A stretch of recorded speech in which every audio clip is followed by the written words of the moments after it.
CM Manohar Lal Khattar ने press conference की, जिसमें उन्होंने कई अहम मुद्दों पर चर्चा की और साथ ही कांग्रेस को भी आड़े हाथों लिया।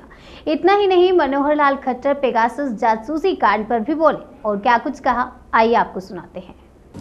कि जैसे हम देख रहे हैं, कल मानसून सत्र केंद्र यानी संसदीय सत्र जो शुरू हो गया है और उसमें कल के घटनाक्रम से जो चीजें निकल करके आई वो बहुत ही एक प्रकार की चिंता पैदा करने वाली है, बहुत ही एक प्रकार से ध्यान आकर्षण करने वाली है। इस बार के मानसून सत्र में आखिर संकेत पहले मिलते हैं कि किन किन बातों को लेकर के चीजें आगे बढ़ेंगी। तो ऐसा माना जा रहा है कि इस बार किसानों के लिए, युवाओं के लिए, महिलाओं के लिए, पिछड़े वर्ग के लिए कुछ योजनाओं पर चर्चा जरूर लोकसभा के सेशन में होनी थी, होनी भी है अभी, और उसमें कई प्रकार की बातें उनके अधिकार क्षेत्र को बढ़ाने के लिए आने वाली हैं, ऐसा जो पहले से इंगित है। लेकिन विरोधी पक्ष कांग्रेस का एक हमेशा एक टारगेट रहा है कि कभी भी देश में कोई अच्छी बात होने की संभावना हो तो उससे पहले कुछ ताकतों के साथ मिल करके उन चीजों को कैसे डिरेल करना है, प्रारंभ में ही उसके ऊपर कोई ना कोई प्रश्न चिन्ह खड़ा कर दिया जाए। तो जिस प्रकार कल उन्होंने ये सब किया है कि एक कंपनी है पेगासस, जिसकी मदर कंपनी एनएसओ है, उनके माध्यम से जो जासूसी और फोन टेपिंग की बात चलाई गई है,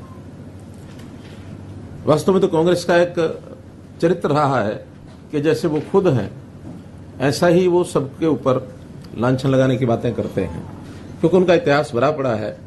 जब अपने यूपीए के कार्यकाल में ये सब वो करते रहे, न केवल विपक्षी दल के लोगों के साथ, बल्कि उनका तो अपना घर भी इन चीजों से भरा हुआ है कि अपने ही लोगों की फोन टेपिंग, अपने ही लोगों की जासूसी, ये सब वो कराते रहे हैं।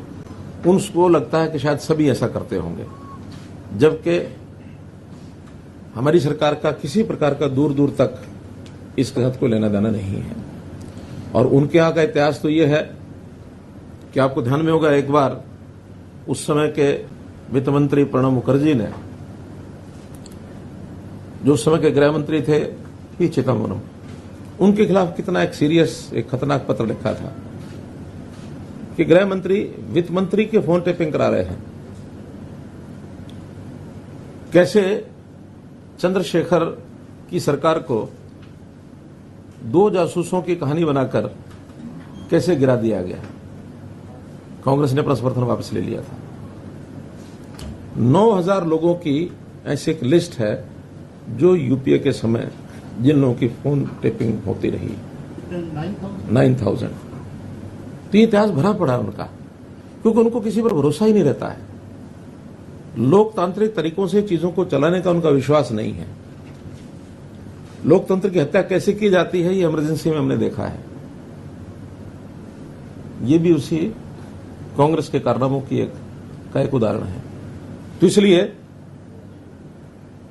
जासूसी में उन्होंने अपने जो साथी उनके थे, चाहे वो सीताराम येचुरी वामपंथी नेता हैं, जयललिता हैं, चंद्रबाबू नायडू हैं, ममता बनर्जी हैं, उनके फोन टेपिंग ये उन्होंने कराई। इनकी शिकायतें रही हमेशा।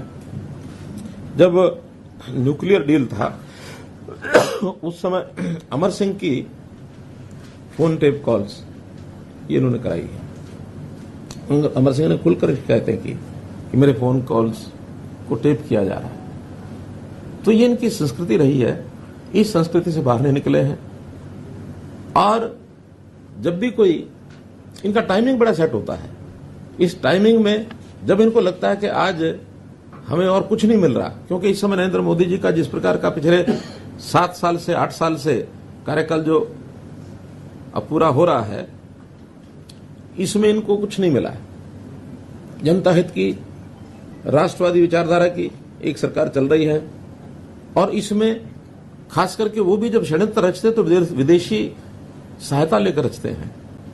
यानी अब ये अगर हम पेगासस देखें तो एक दिन पहले 18 तारीख को एक स्टोरी ये लीक कराई जाती है द वायर के माध्यम से, और ये द वायर भी ये वामपंथी पत्र है, वामपंथियों का एक इस प्रकार का एक बना हुआ है नक्सस।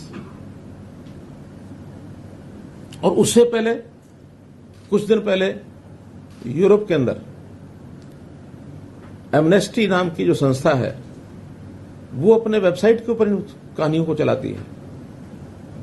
एमनेस्टी ने वहां से छापा, यहां वायर ने पकड़ लिया और वायर ने उठा करके ये विषय उड़ा दिया कि यहां तो पता नहीं कितने लोगों की सारी फोन टेपिंग हो रही है और उनके मंसूबे जो किए जा रहे हैं। हमको क्या जरूरत है इनके फोन टेपिंग करने की, क्योंकि तो बिना फोन टेपिंग ही जनता में जो बोल देते हैं वही इतना हास्यास्पद होता है कि उसी का जो इनको खमियाजा भुगतना पड़ता है। तो हमको इनके अंदर की बातें ज्यादा निकालने की जरूरत होती नहीं है, ये बहुत कुछ वैसे ही बोल जाते हैं। और इस सारी स्टोरी की सत्यता तो ऑथेंटिसिटी तो हम इस बात से दान कर सकते हैं, ये एमनेस्टी संस्था ये इंटरनेशनल है, तो इंटरनेशनल संस्था की अपने जो उनके जिसको कहना चाहिए उनकी अपनी विश्वसनीयता उसके ऊपर प्रश्न चिन्ह है। एमनेस्टी जब ये भारत में आकर के काम करने लगी तो इनसे पूछा गया कि आप ये सब काम करते हैं, आपने सोर्स ऑफ फंडिंग ये बताओ। तो इन्होंने सोर्स ऑफ फंडिंग बताने के बजाय ये कह करके कि भारत में काम करना बड़ा मुश्किल है, यहां से बिस्तर बोरी लग जाओ, और ये एमनेस्टी बिस्तर बोरिया बांध के चली गई। तो जो संस्था अपने सोर्स ऑफ फंडिंग नहीं बता सकती उसकी कहानी के ऊपर विश्वास कैसे किया जा सकता है?